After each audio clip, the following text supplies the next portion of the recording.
Assalamualaikum warahmatullahi wabarakatuh. Waalaikumsalam warahmatullahi wabarakatuh. Alhamdulillahilladzi arsala rasulahu rahmatan lil alamin wa uswatan lil mu'minin. Wassalatu wassalamu ala asyrafil anbiya'i wal mursalin, إمام المتقين سيدنا ومولانا محمد وعلى آله وأصحابه المجاهدين الطاهرين أما بعد.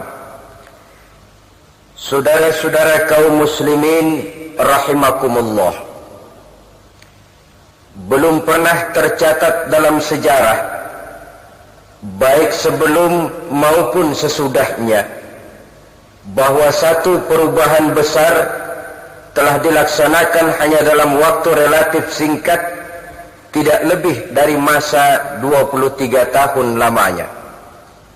Itulah perubahan yang telah dilaksanakan oleh Nabi kita, junjungan alam Nabi besar Muhammad sallallahu alaihi wasallam. Beliau berhasil merubah satu bangsa yang tadinya biadab menjadi bangsa yang beradab. Satu bangsa yang menyembah beraneka macam Tuhan menjadi bangsa yang bertauhid dan hanya menyembah kepada Allah Subhanahu wa taala. Satu bangsa yang tadinya saling bermusuhan dengan kegemaran berperang satu suku dengan suku lainnya menjadi satu bangsa yang bersatu di bawah ikatan akidah yang mulia. Timbul pertanyaan, perubahan apa sesungguhnya yang telah dibawa oleh baginda Nabi? Inilah yang akan kita bicarakan pada pertemuan kita kali ini. Sekurang-kurangnya ada 5 perubahan besar yang beliau bawa. Pertama, perubahan di bidang akidah. Di samping mengoreksi ajaran-ajaran Nabi Musa yang telah diselewengkan oleh umatnya, di samping mengoreksi dan memperbaiki ajaran-ajaran Nabi Isa yang telah diselewengkan umatnya, beliau mengembalikan ajaran tauhid, mencanangkan kalimat la ilaha illallah Muhammadur Rasulullah. Inilah pembaruan pertama yang dilaksanakan selama 13 tahun di kota Makkah, dengan penuh penderitaan, dengan penuh kepedihan, dengan penuh tantangan, dengan penuh cemoohan dan caci maki, seluruhnya beliau terima dengan sabar dan lapang dada. Beliau sendiri pernah bersabda, "Ja'al Islamu ghariban wa sayaudu ghariban kama bada'a, fatuba lil ghuraba allazina yuslihuna ma afsada an-nas min sunnati." Islam itu, kata beliau, pertama kali datang dianggap aneh. Pertama kali datang Islam itu dianggap asing. Bagaimana Muhammad ini mengajarkan kita menyembah Tuhan yang tidak kelihatan? Itu terasa aneh. Dan jumlahnya cuma tunggal. Kita yang Tuhan kita banyak saja kadang-kadang masih kelaparan, apalagi kalau Tuhan cuma satu. Itu logika mereka. Ajaran-ajaran Islam yang dibawa oleh baginda Nabi dianggap sesuatu yang aneh, asing, dan baru pertama mereka dengar. Ja'al Islamu ghariban, pertama kali Islam datang dianggap sebagai barang yang aneh. Wa sayaudu ghariban kama bada'a, dan pada suatu saat nanti, kata Nabi, Islam akan kembali dianggap aneh, akan kembali dianggap asing. Macam zaman sekarang saja, ada orang pakai jilbab untuk menutup auratnya dianggap aneh. Ada orang kumpul di majelis taklim, aneh. Ada anak muda rajin ke masjid, aneh. Ada yang rajin baca Al-Quran dianggap aneh. Wa sayaudu ghariban kama bada'a, pada satu saat Islam akan kembali dianggap aneh. Dalam kondisi demikian, kata Nabi, fatuba lil ghuraba, maka beruntunglah orang-orang yang dianggap aneh. Beruntung kenapa? Beruntung karena teguh memegang agama walaupun aneh dalam pandangan orang. Siapa mereka? Allazina yuslihuna ma afsadan nasu min sunnati, yaitu orang-orang yang memperbaiki sunnahku yang telah dirusak dan diporak-porandakan oleh manusia. Di tengah manusia meninggalkan sunnah Rasul, di tengah manusia memporak-porandakan bahkan mengingkari sunnah Rasul, di tengah itu berbahagialah orang-orang yang tetap menjaga dan memperbaiki sunnah beliau. Kaum muslimin rahimakumullah, suka duka beliau 13 tahun pertama di kota Mekah, dengan segala romantika perjuangannya menegakkan nilai tauhid, merupakan bukti sejarah yang seluruhnya merupakan contoh dan teladan bagi kita, yang teladan itu sangat berharga. Bahwa tidak ada perjuangan tanpa pengorbanan, dan tidak ada pengorbanan yang sia-sia. Orang bilang hidup perjuangan, perjuangan pengorbanan. Berani hidup, berani berjuang, rela berkorban. Takut berkorban, jangan berjuang. Tidak berjuang, berhenti hidup. Itu logika yang wajar. Begitulah kalau orang sudah mencanangkan satu pembaruan, reaksi selalu datang dari kiri dan kanan. Namun baginda Nabi ketika itu seolah-olah berkata, tuan-tuan, saya adalah ibarat pohon yang baru akan tumbuh. Silahkan lempari saya dengan kotoran sapi, silahkan lontari saya dengan kotoran kerbau, dengan kotoran kambing, tapi jangan tuan-tuan mimpi bahwa saya akan mati. Bahkan pohon yang baru akan tumbuh, kalau dilempari dengan kotoran sapi, itu akan jadi pupuk yang membuat dia tumbuh lebih subur, menghasilkan buah yang berguna bagi kepentingan umat. Begitulah kita di masyarakat ini. Manakala kaki sudah mulai melangkah melaksanakan satu kebajikan, melaksanakan apa yang diperintahkan Allah, maka reaksi dari kanan dan kiri, kadang berupa pujian, lain saat berupa cemoohan, tentu akan datang. Pujian bukan kita cari, cacian pun tidak harus membuat kita putus asa. Jangan lalai kalau dipuji, jangan lemah kalau dicaci. Malah segala macam cacian dan kritikan, itulah sebenarnya yang membuat orang makin dewasa. Jarang orang berpikir kalau sudah dipuji, jarang orang berpikir kalau sudah disanjung. Tapi kalau sudah dikritik, dia mulai berpikir mencari kelemahan yang ada pada dirinya. 13 tahun selama periode Mekah, menghancurkan segala macam bentuk kemusyrikan, menghancurkan berhala yang disembah kaum Quraisy. Tidak kurang 360 berhala di sekeliling Ka'bah yang mereka buat sesuai dengan kekayaannya masing-masing. Yang terkenal bernama Latta, Uzza, Manat, Hubal. Ada yang paling kaya bikin patung dari emas lalu disembah. Yang setengah kaya bikin patung dari perak disembah. Yang setengah miskin bikin patung dari kayu jati lalu disembah. Ada yang miskin betul, tepung terigu diadonin, dibentuk sedemikian rupa berbentuk manusia lalu disembah. Selesai nyembah, perutnya terasa lapar, dia liatin Tuhannya. Tuhan katanya, Tuhan kan sudah saya sembah, sekarang perut saya lapar Tuhan, boleh dong gantian? Saya permisi, Tuhan mau saya makan dulu. Kalau setuju bilang, tidak setuju. Kalau setuju diam saja. Dia lihat Tuhannya diam saja, maka mulailah tangannya dipotong, kakinya dimakan, kepalanya habis. Dalam perkembangan sejarah kita tahu cuma ketika itu saja ada orang makan Tuhan. Sesadis-sadisnya manusia Indonesia belum pernah toh sampai makan Tuhan. Tapi masyarakat di mana Rasul diutus, Tuhannya pun sampai dimakan. Begitu rupa kemusyrikan yang dihadapi oleh baginda Nabi. Maka sebagai langkah pertama, dibersihkan dulu jiwanya ini dari segala macam ketergantungan kepada benda, dari segala macam ketergantungan kepada berhala, bahwa lebih baik menyembah yang bikin gunung daripada menyembah gunung. Lebih baik menyembah yang bikin api daripada menyembah api. Lebih baik menyembah yang bikin laut daripada menyembah laut. Lebih baik menyembah yang bikin matahari daripada menyembah matahari. Maka tidak ada Tuhan selain Allah. Esa tidak beranak dan tidak diperanakan. Dikosongkan jiwa kafir jahiliyah itu, disingkirkan segala macam bentuk kesyirikannya untuk diganti dengan tauhid yang terpatri pada buhul kalimat asyhadu an la ilaha illallah wa asyhadu anna muhammadar rasulullah. Inilah revolusi pertama atau pembaruan pertama, revolusi di bidang tauhid. Lalu apa masalahnya buat kita di zaman sekarang ini menjaga nilai tauhid? Saudara, bikin rumah susah, memelihara rumah lebih susah.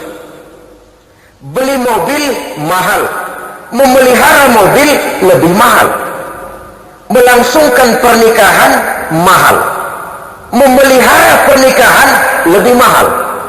Melahirkan anak perlu biaya besar, merawat anak lebih besar lagi biayanya. Sebelum beriman kita mendapat hidayah, alhamdulillah kita beriman. Setelah beriman, maka menjaga dan memelihara iman pun bukan merupakan pekerjaan yang ringan. Apalagi zaman sekarang, kalau saudara termasuk yang rajin baca Quran, ini zaman sekarang rampok, maling, begal makin nekat. Kadang-kadang di tengah hari bolong, di tengah perempatan ramai, banyak orang, kadang di depan kantor polisi, itu masih bisa terjadi. Perampokan uang, yang rampok harta, rampok rumah, rampok jabatan, rampok kedudukan, dan sebagainya. Tetapi bagaimanapun kita sadar, harta, pangkat, kedudukan, jabatan menurut Allah kecil. Karena memang ketika terlahir ke dunia tidak kita bawa semua itu. Yang paling mahal dalam pandangan Allah tidak lain adalah nilai-nilai iman. Kalau rampok harta, rampok pangkat sebenarnya rampok kecil. Yang termasuk rampok kelas kakap tidak lain adalah rampok iman, maling-maling akidah yang bertujuan sekurang-kurangnya mendangkalkan keyakinan kita sebagai umat Islam. Ini proyek utamanya. Dan maling atau rampok akidah itu tidak sadis. Dia tidak bawa golok, tidak bawa senjata tajam, tidak menunggu kita di tempat gelap. Dia datang berterang-terangan ke rumah kita dengan propaganda yang manis. Bawa uang, bawa pakaian, bawa obat-obatan, bawa segala macam keperluan kita. Untuk apa? Untuk menukar iman kita dengan yang mereka bawa. Kalau ini sudah terjadi, inna lillahi wa inna ilaihi raji'un. Ada satu analisa dari baginda Nabi, beliau pernah bersabda begini, sayati ala ummati zamanun yafirun nasu minal ulama'i wal fuqaha. Akan datang satu masa di tengah umatku, di mana pada masa itu orang akan lari dari ulama dan fuqaha, ahli fikih. Lari dari ulama. Apa kalau ada kiai lalu dia kabur? Bukan. Apa kalau ulama datang lalu buru-buru dia menghindar? Tidak. Mungkin sering jalan bersama kiai, mungkin sering makan bareng dengan ulama, mungkin sering duduk di tengah para ulama, tapi amal perbuatannya, tingkah lakunya, akhlak dan budi pekertinya 180 derajat bertentangan dengan yang diajarkan dan dicontohkan para ulama. Itu sudah lari dari ulama. Apa yang akan terjadi? Kata Nabi, kalau umat sudah jauh dari ulama, fayabtaliyahumullahu bithalasi baliyat. Tunggulah, Allah akan kirim 3 macam penyakit. Na'udzubillah summa na'udzubillah. 3 macam penyakit. Karena kalau sudah jauh dari ulama, artinya kan jauh dari agama. Akibatnya 3 penyakit akan turun. Penyakit pertama, yarfa'ullahul barakata min kasbihim. Allah angkat, Allah cabut keberkahan dari apa saja usaha mereka. usahanya nggak berkah. Usaha nggak berkah itu apa? Kalau kerja tidak digaji? Mungkin digaji. Apa kalau dagang tidak untung? Mungkin untung. Tapi gaji yang diterima, untung yang didapat, seluruhnya tidak membawa kebahagiaan, tidak membawa kelapangan hidup, tidak memberikan ketentraman. Itu pertanda tidak berkah namanya. Itu penyakit pertama. Padahal kita umat Islam ini berkah itu penting, saudara-saudara. Biarin duit kita banyak, asal berkah aja. Penyakit yang kedua, wa yusallitullahu alaihim sultanan zalima. Allah akan berikan kepada mereka pemimpin yang zalim. Tidak ada lagi ulama yang menunjukkan itu yang benar, ini yang salah, itu yang patut dipilih, ini yang tidak pantas dipilih. Akhirnya yang akan muncul menjadi pemimpin tidak lain orang-orang zalim. Penyakit yang ketiga, ini yang paling kita khawatir. Ini yang paling kita takut. Kalau cuma yang pertama rezeki kurang berkah, biarin dah, haram-haram dikit embat juga dah. Kalau cuma dikasih pemimpin yang zalim, cuma masalah dunia. Tapi kalau sudah terkena penyakit yang ketiga, wa yakhrujuna minad dunya bighairi iman, mereka keluar dari dunia ini tanpa membawa iman. Kalau sudah keluar dari dunia tidak bawa iman, adresnya jelas, neraka. Sudahlah harta tidak bisa kita bawa, sudahlah pangkat dan jabatan tidak bisa kita bawa, sudahlah segala macam status sosial tidak bisa kita sandang lagi di pundak kita, sudahlah kaum kerabat tidak akan sanggup menemani kita. Ditambah lagi kembali menghadap Allah tanpa membawa iman. Karena itu saya ingatkan, membangun rumah sulit, memelihara rumah lebih sulit. Sebelum beriman kita sudah dapat hidayah, alhamdulillah. Memelihara iman lebih sulit, apalagi buat saudara yang tinggal di kota-kota besar. Iman kita ini mudah kena polusi, gampang kena erosi. Kalau lagi kumpul di tengah pengajian semacam ini daerah bebas polusi. Yang datang pikiran baik-baik. Iya ya, benar Ustaz bilang tadi, mulai besok mau sembahyang, mau ngaji yang benar, mau taubat, lagi bebas polusi. Keluar kita dari majelis taklim, keluar kita dari masjid, datang polusi, lain lagi pikiran kita. Mengalami pasang surut, mengalami cobaan, mengalami ujian, mengalami tempaan. Oleh karena itu, kalau pembaruan yang dibawa oleh Rasul adalah pertama di bidang akidah dan tauhid, sekarang tugas utama kita menjaga tauhid, memelihara akidah dan mewariskannya kepada generasi yang akan datang. Karena ini merupakan intan paling mahal, merupakan mutiara paling berharga. Saudara-saudara, orang mah, kalau boleh pakai mah, boleh nggak pakai mah? Orang mah mending amalnya sedikit tapi imannya benar, daripada amalnya banyak tapi imannya salah. Sebab biar amal banyak kalau iman salah, ini amal mau bergantung kemana? Tapi ya tentu tidak ada orang imannya baik amalnya sedikit. Sebab biasanya kalau imannya baik tentu amalnya banyak, tentu itu logikanya. Kalau imannya mantap amalnya sedikit, mungkin ada yang sedikit koslet, sehingga tidak bisa bekerja secara normal, dan itu memang perlu diperbaiki.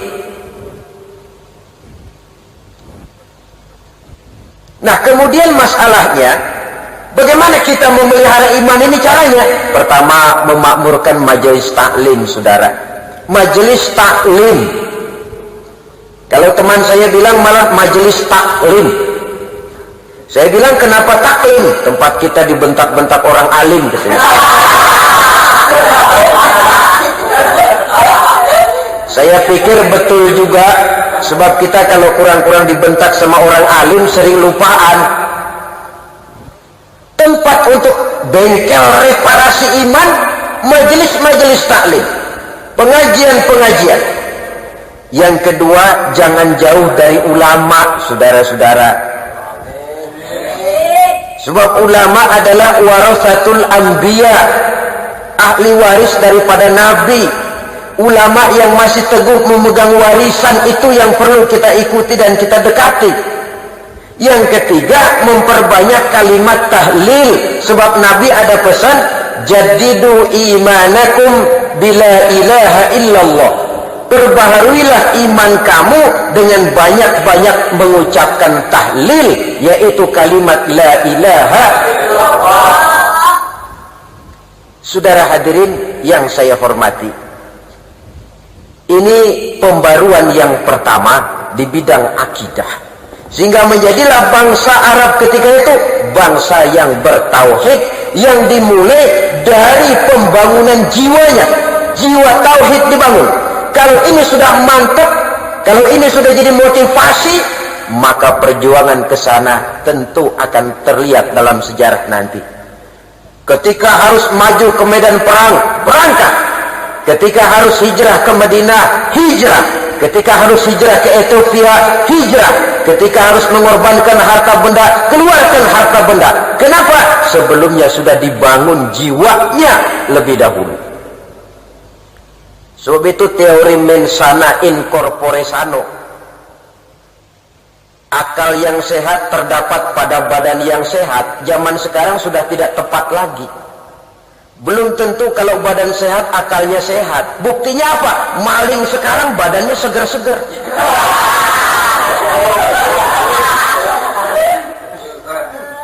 Katanya kalau badan sehat, lalu pikiran sehat. Kan tidak mesti begitu. Karena itu pembangunan memang harus dimulai kepada pembangunan jiwa manusia. Seperti dicontohkan baginda Nabi. Tauhid ditanamkan, iman dimantapkan, pandangan hidup diteguhkan, keyakinan dicanangkan, yang pada gilirannya akan membentuk way of life, mempengaruhi rule of thinking dan state of mind daripada manusia itu sendiri. Nah, kalau itunya sudah dibangun, mau apa? Sudah siap menjadi manusia yang militan untuk kepentingan nilai-nilai iman yang diyakininya. Semuanya kan berangkat dari nilai iman ini. Orang sholat karena gerakan iman, orang rajin sedekah karena gerakan iman, orang mau berangkat jihad karena dorongan iman. Kalau iman sudah bicara, yang jauh jadi terasa dekat, yang lemah menjadi kuat, yang takut menjadi berani, seluruh resiko akan terasa ringan dan enteng. Berangkat dari nilai-nilai iman. Dari sinilah harus kita mulai. Saudara, itu pembaruan yang pertama di bidang akidah. Yang kedua sekarang, pembaruan di bidang sosial. Dunia 14 abad yang lalu, Eropa masih biadab, Afrika belum dikenal orang, Asia sangat terbelakang. Di mana-mana orang ribut oleh perbedaan dan kelas-kelas yang ada di masyarakat. Perang saudara di Amerika misalnya, yang sampai sekarang masih ada perjuangan ras diskriminasi berupa politik apartheid, perbedaan warna kulit hitam dengan kulit putih, lalu pengkotakan manusia berdasarkan kasta. Ada yang keturunan ningrat, keturunan rakyat jelata. Manusia dibedakan oleh keturunan, manusia dibedakan oleh bahasa, manusia dibedakan oleh warna kulit. Padahal itu semuanya manusia tidak pernah pesan. Si negro tidak pernah waktu lahir itu berpesan, Tuhan saya minta kulit hitam aja.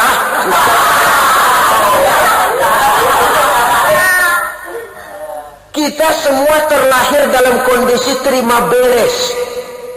Sebab itu tidak wajar membedakan manusia lewat warna kulit. Tidak pada tempatnya membedakan manusia karena ras, karena bahasa. Maka lahirlah Piagam Madinah yang ke dalam menciptakan ukhuwah kepada sesama umat Islam, dan keluar menciptakan toleransi kepada orang-orang di luar Islam. Buhul ikatannya tidak lain adalah akidah. Al-Quranul Karim dengan tegas mengatakan, ya ayyuhan nas, wahai manusia, inna khalaqnakum min dzakari wa unsa, sesungguhnya telah kami ciptakan kamu dari laki-laki dan perempuan. Wa ja'alnakum syu'uban wa qabaila, dan kami jadikan kamu berbangsa-bangsa dan bersuku-suku. Tujuannya tidak lain lita'arafu, agar kamu saling mengenal satu dengan yang lain.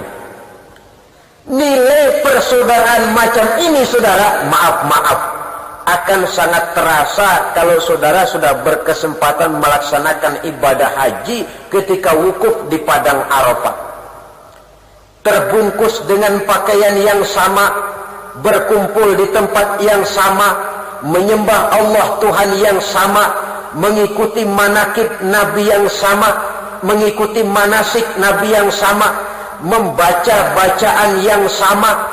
Dari sekian persamaan, kita tidak tahu lagi mana si jenderal, mana si kopral.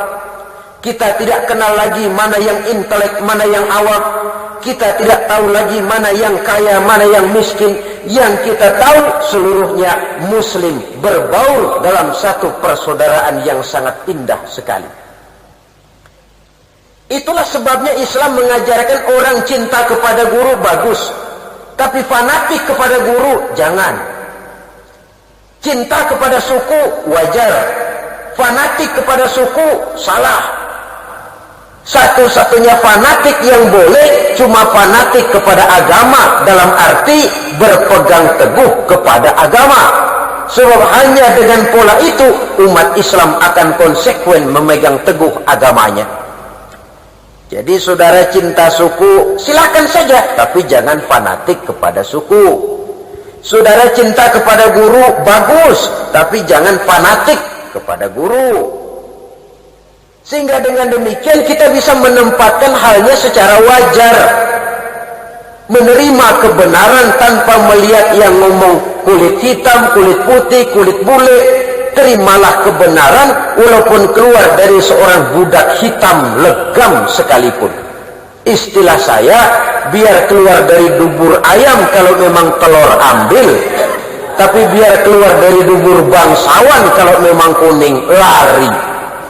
Objektif di dalam menerima dan menyaring kebenaran. Peristiwa paling jelas yang menunjukkan hal ini ketika terjadi peristiwa hijrah. Orang-orang Makkah yang datang ke Madinah disebut kaum muhajirin, dan orang-orang Madinah yang menerima kedatangan orang-orang Makkah dinamakan Ansor. Orang Madinah menyambut orang Makkah ini apa mentang-mentang pribumi lalu tolak pinggang. Makkah, pendatang lu ya, jangan bertingkah di sini. Tidak, malah masing-masing mencari saudara. Kata yang satu, saudaraku rumah saya kamarnya 4, kau pakailah 2, saya 2. Kata yang lain, ontak saya 4, ambillah 2, saya 2. Kata yang lain, kambing saya 8, kau pakailah 4, saya 4. Apa jawab penduduk Mekah yang hijrah ini? Terima kasih saudaraku dari Madinah, namun kami akan lebih senang kalau tuan-tuan mau menunjukkan kemana jalan ke pasar, sehingga kami bisa berusaha dan hidup tidak menjadi beban bagi orang lain. Alangkah indahnya ajaran agama kita ini. Yang satu mati-matian mau menolong, yang satu berusaha agar hidupnya tidak menjadi beban bagi orang lain. Itu ke dalam membentuk ukhuwah, keluar kepada yang non-muslim membentuk toleransi. Mereka yang mau hidup berdampingan secara damai, Islam menghormati hak asasi mereka. Jangankan yang masih hidup, yang sudah mati jenazahnya sekalipun masih diberikan penghormatan. Konon lagi mereka yang masih hidup. Jadi kadang-kadang orang terkena satu bayangan yang mengkhawatirkan Islam itu katanya disebarkan dengan pedang, sehingga ada satu karikatur yang sangat tidak baik bahwa Nabi Muhammad itu di tangan kirinya Quran, di tangan kanannya pedang. Seolah-olah Islam dikembangkan dengan kekerasan. Ini isapan jempol yang diteriakan oleh kaum orientalis untuk menyudutkan dan mengkambing hitamkan agama Islam. Islam tidak pernah disebarkan dengan kekerasan, tidak ditunjang oleh kerajaan manapun, tidak disebarkan oleh bujukan materi, harta benda dan sebagainya. Rasul tidak pernah membujuk-bujuk orang, ayo siapa yang masuk Islam susu bendera. Islam adalah agama keyakinan. Oleh karena itu Rasul mencanangkan perubahan sosial. An-nasu kulluhum li Adam, kata beliau, wa Adam min turab, la fadla li arabiyyin ala ujamiyyin illa bittaqwa. Sesungguhnya manusia berasal dari Nabi Adam. Adam diciptakan dari tanah. Tidak ada kelebihan orang Arab dengan yang bukan Arab kecuali takwanya. Dan takwa kesanggupan melaksanakan yang diperintah, kemampuan menjauhi yang dilarang. Di situ harga dan nilai manusia dalam pandangan Allah. Saya sering memberikan contoh, binatang saja harganya berbeda kok.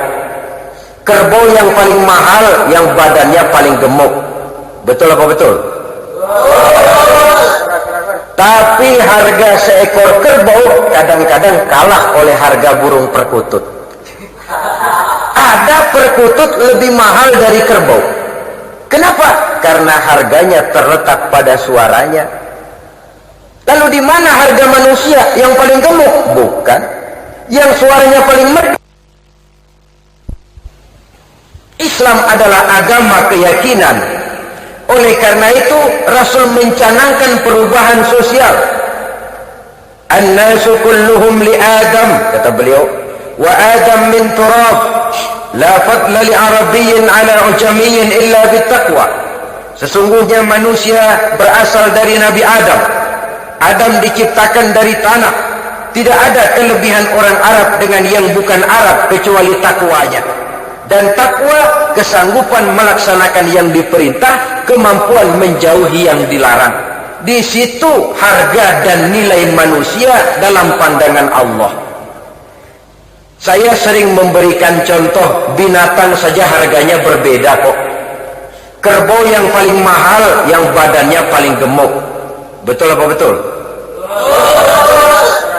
Tapi harga seekor kerbau kadang-kadang kalah oleh harga burung perkutut. Ada perkutut lebih mahal dari kerbau. Kenapa? Karena harganya terletak pada suaranya. Lalu di mana harga manusia yang paling gemuk? Bukan. Yang suaranya paling merdu? Tidak. Allah menjelaskan, inna akramakum indallahi atqakum. Yang paling mulia di antara kamu di sisi Allah adalah orang yang paling bertakwa kepadanya. Bukan yang paling turunan ningrat, bukan yang paling banyak hartanya, bukan yang keturunan orang berpangkat dan jabatan tinggi, tetapi yang paling bertakwa kepada Allah Subhanahu wa ta'ala. Di sini nilai dan harga manusia. Oleh karena itu, kalau kita kembali kepada prinsip dasar daripada ajaran ini, kita umat Islam dengan akidah telah diikat menjadi umat yang satu. Apapun warna kulit kita, apapun bahasa yang kita pakai, kita kal jasadil wahid, seperti satu badan. Apabila yang satu sakit, yang lain akan ikut merasakan sakit. Kalau ini bisa kita wujudkan dalam kehidupan, wibawa kita sebagai umat akan timbul karenanya. Jangan menghina umat Islam di Jakarta, karena nanti umat Islam di Cirebon akan turun. Menghina umat Islam di Cirebon, yang Banten akan turun. Banten dihina, Bandung turun. Bandung dihina, misalnya Surabaya turun. Apabila yang satu sakit, yang lain ikut merasakan sakit. Jika ini terwujud, maka wibawa kita sebagai umat bisa kita wujudkan. Artinya yang terpenting kalau kita sudah membicarakan masalah pembaruan di bidang sosial ini, memperteguh kesatuan dan persatuan tanpa mempersoalkan bentuknya. Yang kita utamakan adalah nilai ukhuwah itu. Soal bentuknya dalam arti organisasi, persilakan saudara mau pilih apa, tetapi nilai-nilai ukhuwah hendaknya itu menjadi prioritas utama. ketimbang bentuk yang saudara pilih. Sudah lewat masanya di mana bentuk mengkotak-kotakan kita. Sudah datang waktunya di mana bentuk malah mendorong kita untuk meningkatkan nilai-nilai ukhuwah Islamiyah. Saudara, coba lihat angka sosial. Ada satu orang takut, ditambah lagi satu orang takut, ditambah lagi satu orang takut. Jadi berapa? 3 orang takut. Tapi sebenarnya bukan 3 orang takut, 3 orang berani sudah. Kenapa? Karena sudah bertiga. Takut karena sendiri. Kalau kumpul turu-turu takut, dia bertiga, jadi berani, nekat. Tadi kan takut sendiri. Kalau sudah bertiga, biar awalnya sama-sama takut, jadi berani. Ini pengaruh kehidupan berjamaah, pengaruh kehidupan bermasyarakat, pengaruh berukhuwah, pengaruh dari kehidupan yang namanya kolektif. Yang namanya lidih biar gede banget juga kalau sendirian, bapak moyangnya lidih, dia tidak akan bisa berbuat banyak. Tapi biar lidih kecil-kecil, kalau diikat jadi satu, digabung dengan lidih yang lain, bersih halaman rumah kita, sebab sudah sapuh namanya. Begitulah kita umat Islam, biar pendidikan kita menengah ke bawah, ekonomi kita ala kadarnya. Tetapi kalau kita kompak, bersatu, yang muda menghormati yang tua membimbing kepada yang muda, kerjasama dengan baik, maka tidak ada hal yang tidak bisa kita laksanakan. Inilah pembaruan kedua. Jangan lagi membedakan manusia karena keturunannya, karena warna kulitnya, karena bahasanya, tetapi karena takwanya kepada Allah Subhanahu wa ta'ala. Yang ketiga, saudara, pembaruan yang dibawa oleh baginda Nabi, pembaruan di bidang hukum. Nyaris di masa Rasul diutus, yang berlaku adalah hukum rimba. Siapa yang kuat dia yang menang, siapa yang lemah menjadi mangsa. Perbudakan merajalela, kulit hitam selalu jadi budak. Hukum cuma untuk rakyat. Para penguasa seolah-olah kebal hukum. Itu di zaman baginda Nabi di masyarakat jahiliyah. Orang kecil salah cepat-cepat dihukum, orang gedean salah belagak budak. Itu dulu di zaman baginda Nabi.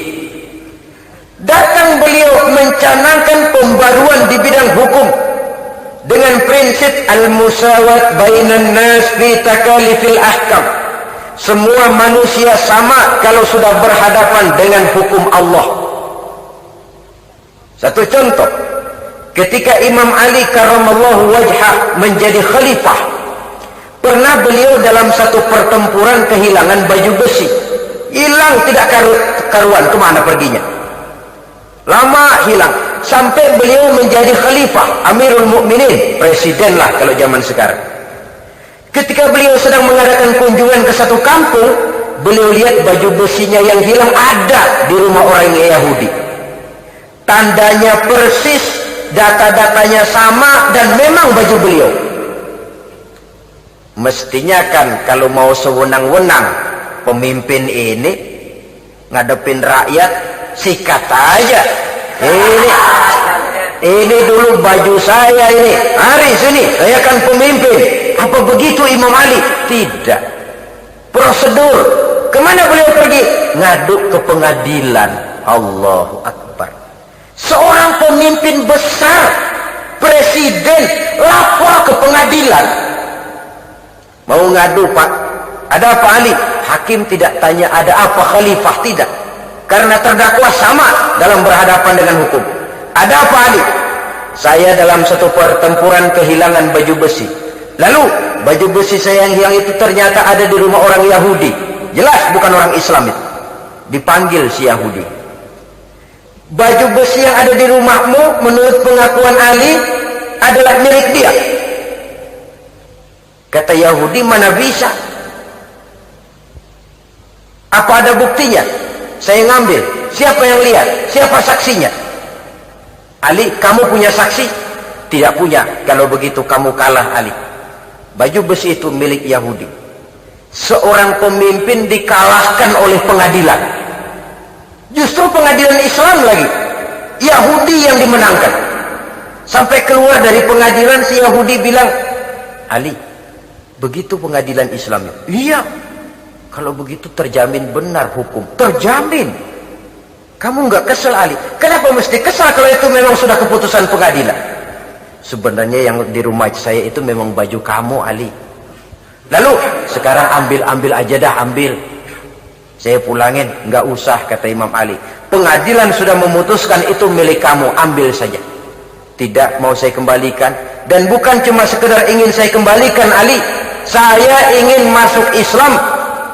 Karena keadilan semacam ini yang selama ini saya cari, yang tidak saya temukan dalam agama lama saya. Si Yahudi masuk Islam karena melihat prinsip keadilan. Sampai-sampai Quran saja memberikan bimbingan, la yajrimannakum syana'anu qaumin alla ta'dilu. Janganlah kebencianmu kepada sekelompok kaum menyebabkan kamu berlaku tidak adil. Biasanya kan begitu, kita ini subjektif. Kalau kita udah kesel sama orang, biar dia benar, kita salahin juga. Tapi kalau kita sudah senang sama orang, biar dia salah, kita belain juga. Dan lebih celaka kalau ini sudah naik ke pengadilan, hilang keobjektifan hukum. Sehingga tidak heran pada akhirnya yang tidak salah harus masuk penjara, sementara yang salah senyum gembira. Saudara hadirin yang saya hormati, persamaan manusia dalam berhadapan dengan hukum. Dan prinsipnya keteladanan, Rasul sendiri menerapkan itu kepada keluarganya. Kepada Fatimah beliau bilang, kalau Fatimah anak Muhammad mencuri, tidak usah orang lain, Muhammad sendiri yang akan potong tangannya. Adil. Kalau orang lain diperintahkan beramal, beliau sendiri pesan, "I'mali ya Fatimah, fa inni la ughni anki minallahi syai'an." Fatimah, beramal, beramal, beramal. Kalau kamu tidak mau beramal, Pak, aku ayahmu Rasulullah tidak akan sanggup membela kamu di akhirat nanti. Putri beliau sendiri dianjurkan begitu. Apalagi kita yang ponakan Nabi aja bukan. Tidak mentang-mentang putri Nabi lalu ada jatah gratis masuk surga. Udahlah Pak, tenang dah, di akhirat ada papi. Beramal Pak, beramal. Begitu pencanangan hukum keadilan yang dilaksanakan oleh baginda Nabi, sehingga hukum benar-benar berwibawa, ditaati dan dipatuhi. Karena yang menganjurkan dan yang dianjurkan sama-sama melaksanakannya. Kadang-kadang yang menyebabkan hukum kurang berwibawa karena hukum pandang bulu. Dan sering saya katakan, kalau hukum sudah pandang bulu, tentu yang enak yang banyak bulunya. Dan yang banyak bulunya siapa? Tentu monyet. Kurang berwibawanya hukum kadang-kadang karena tidak berlaku adil. Saudara hadirin yang saya hormati, oleh karena itu hukum Islam mengenal 3 macam prinsip elastisitas. Pertama, taklilut takalif, menyedikitkan beban. Misalnya sholat, ya, zuhur 4 rakaat, asar 4 rakaat. Dalam satu kondisi yang sempit, zuhur dan asar boleh digabung jadi satu, namanya menjamak sholat.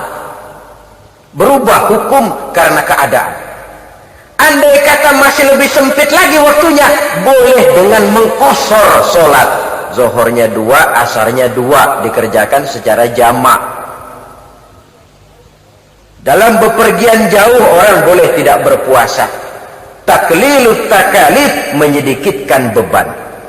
Yang kedua, prinsip elastisitasnya ada haraj, meniadakan beban.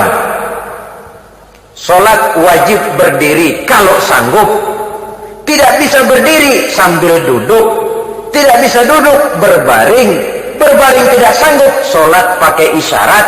Sholat pakai isyarat tidak bisa, sholat dalam hati. Sholat dalam hati masih tidak mampu, disolati. Kalau sudah dalam hati tidak mampu kan sudah innalillah namanya itu. Saudara hadirin yang saya hormati, ini prinsip adamul haraj. Kenapa? La yukallifullahu nafsan illa wus'aha. Allah tidak akan memberikan beban kecuali sesuai dengan batas kemampuan yang dimiliki oleh seseorang. Angkat beras tuh 100 kilo, nggak kuat Pak, 30 kilo dulu, ntar balik lagi, lama-lama juga habis. Apa yang belum bisa dikerjakan seluruhnya, jangan ditinggal semuanya, yang mampu dulu kerjain. Pak, saya kalau sembahyang 5 waktu belum bisa Pak.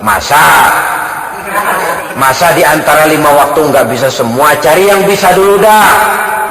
Nanti dulu Pak, saya hitung-hitung. Kalau subuh udah jelas belum bangun saya.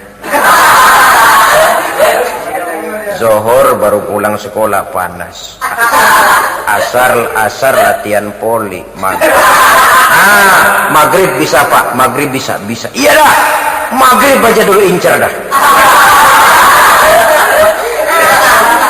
Kapan lo datang gua kerjain lo maghrib? Bertahap. Nanti sudah sholat maghrib, ya Allah saya sejak sholat maghrib kok jiwa tenang, pikiran lapang. Tambah isya, kali-kali aja enteng jodoh umpamanya tambah isya. Bertahap. Jangan mentang-mentang saya ngomong begini lalu sampai mati maghrib aja. Bukan itu yang saya maksud, ini cuma sekedar tahapan. Bertahap. Wong kita begitu lahir saja cuma minum air susu ibu kok. Besar sedikit baru pisang Ambon. Besar lagi kena nasi, besar lagi bubur. Sudah besar betul, tahu jengkol masuk. Tapi kalau begitu lahir langsung dikasih tahu kan tentu lain perkembangannya nantinya. Bertahap. Prinsip yang ketiga, at-tadrij fit tasyri'. Bertahap di dalam menerapkan hukum.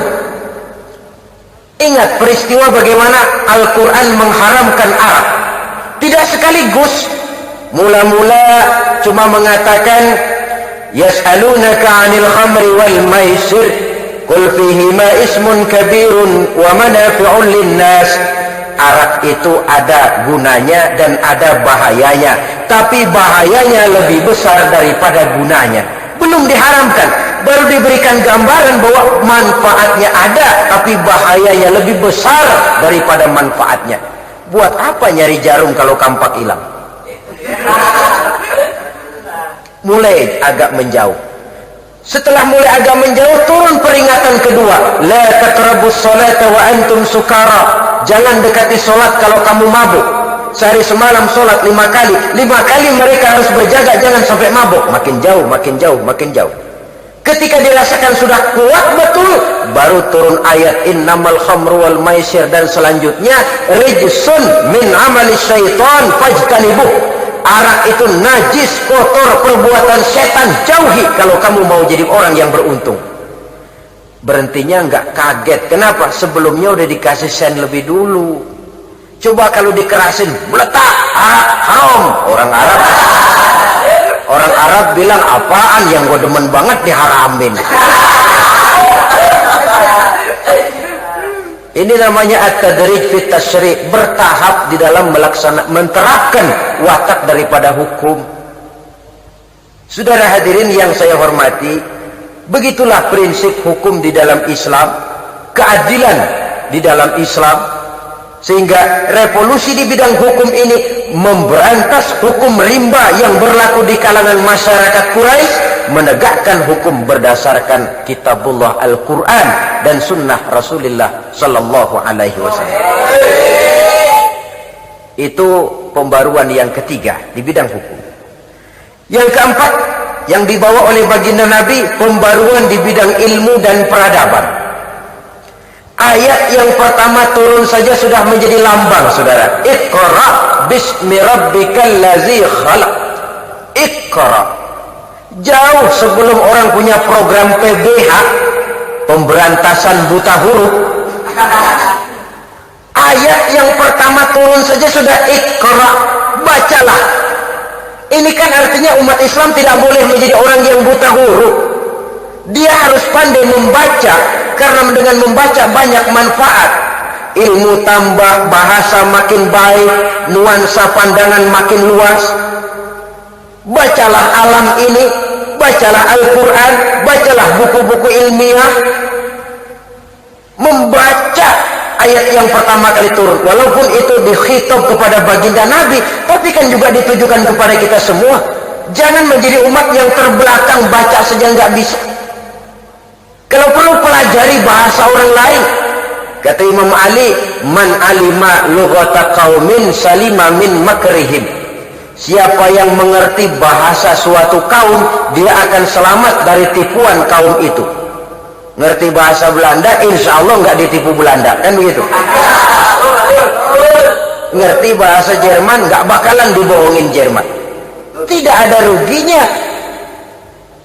Lalu banyak ayat Quran menggugah semangat berpikir. Afala ta'qilun, afala tatafakkarun, afala tatadabbarun, fatafakkaru ya ulil albab. Tidakkah kau gunakan akalmu, tidakkah kau gunakan daya pikirmu, tidakkah kau analisa, tidakkah kau perhatikan? Ayat menantang, afala tanzuruna ilal ibli kaifa khuliqat. Tidakkah kau lihat bagaimana unta diciptakan Allah? Wa ilas samai kaifa rufi'at. Tidakkah kau lihat bagaimana langit ditinggikan oleh Allah? Lihat. Apa lihat cuma dengan mata telanjang? Udah saya lihat. Bukan lihat itu yang dikehendaki. Lihat, pikiri, renungkan, pelajari, yang ujungnya akan sampai kepada pengakuan Rabbana ma khalaqta hadza batila. Ya Allah, tidak satu pun yang engkau ciptakan sia-sia. Dulu orang berpikir, buat apa Tuhan bikin nyamuk? Ngeres, tidur jadi terganggu, gatel.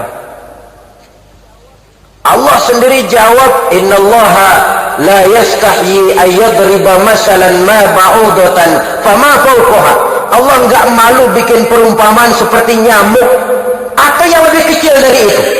Tuhan kan maha besar ya. Iya, kok nyamuk dia bikin? Buat apa kayak gitu kecilnya? Ganggu orang tidur, nggak ada manfaatnya. Belakangan baru ternyata lemahnya otak manusia. Pertama, baik, nyamuk kita bilang kecil. Sampai sekarang profesor mana yang bisa bikin nyamuk? Nyamuk-nyamukan mungkin. Yang bagaimanapun tinggi ilmu pengetahuannya, bikin nyamuk aja yang kecil nggak bisa. Bagaimana mau sombong berhadapan dengan ilmunya Allah? Di lain pihak, nyamuk yang dibikin Allah itu dipelajari. Oh, kalau nyamuk ini racunnya begini, nyamuk ini racunnya ini, obatnya mesti pakai ini. Dipelajari. Lalu ada orang jadi dokter lantaran belajar nyamuk.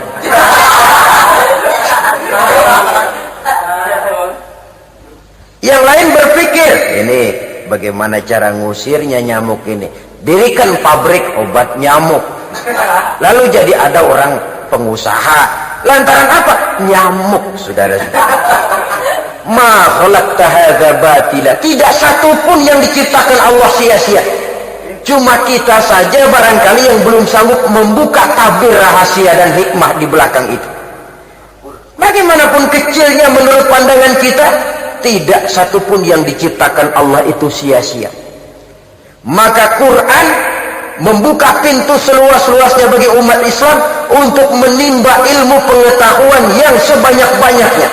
Semangat macam inilah dalam kurun sejarah Islam yang telah melahirkan ilmuwan-ilmuwan terkenal kelas Ibnu Sina, Ibnu Rushdi, Ibnu Khaldun, Ibnu Hizam, Ibnu Taimiyah, Imam Al-Ghazali, Imam Syafi'i, Imam Ahmad bin Hanbal, dan puluhan ribu lagi tokoh-tokoh lain, baik di bidang ilmu agama, filsafat, kedokteran, astronomi, ilmu falak, dan lain sebagainya.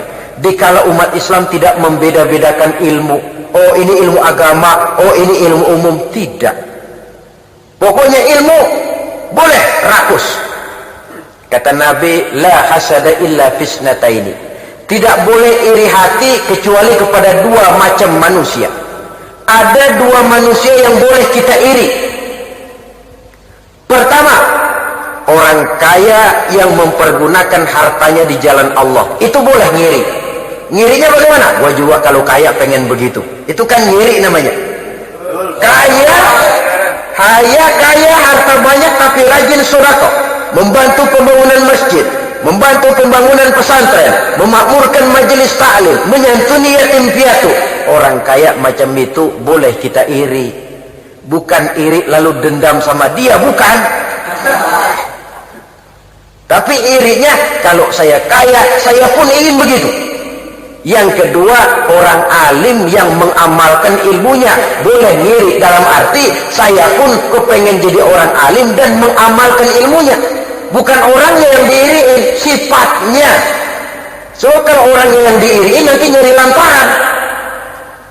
Orang kaya biar dia mati buru-buru dah. Orang alim laku banget, nggak mau mampus sekalian. Itu iri yang salah pasang namanya.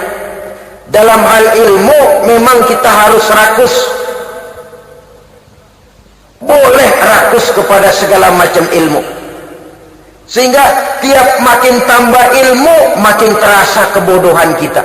Makin bertambah ilmu, makin tahu kita bahwa yang kita belum tahu masih sangat banyak. Apalah artinya setetes air yang diambil dari laut? Itulah ilmu manusia ketimbang ilmunya Allah Azza wa Jalla. Yang terakhir saudara, yang kelima, pembaruan yang dibawa oleh baginda Nabi mengangkat harkat, martabat dan derajat kaum wanita. Dahulu wanita nilainya rendah. Mereka dilahirkan seolah-olah cuma untuk sekedar melahirkan. Nabi mencanangkan satu ajaran luhur, an-nisa'u imadul bilad. Iza salahat salahal bilad wa iza fasadat fasadal bilad. Wanita adalah tiang negara. Kalau baik wanita, baik negara. Kalau rusak wanita, hancur negara. Maka perempuan walaupun peranannya tidak begitu kelihatan, sangat menentukan. Bersyukurlah ibu-ibu karena Islam telah mengangkat martabat kaum wanita. Belajar silakan sama pandainya dengan laki-laki. Ibadah silakan sama giatnya dengan laki-laki. Tapi jangan melampaui kodrat kewanitaan. Sebab emansipasi yang melampaui kodrat sebagai wanita pada akhirnya hanya akan merendahkan derajat martabat kaum wanita itu sendiri. Nah, saudara-saudara, inilah yang kita bicarakan pada pertemuan ini. Mudah-mudahan walaupun singkat ada manfaatnya. Terima kasih dan mohon maaf. Wassalamualaikum.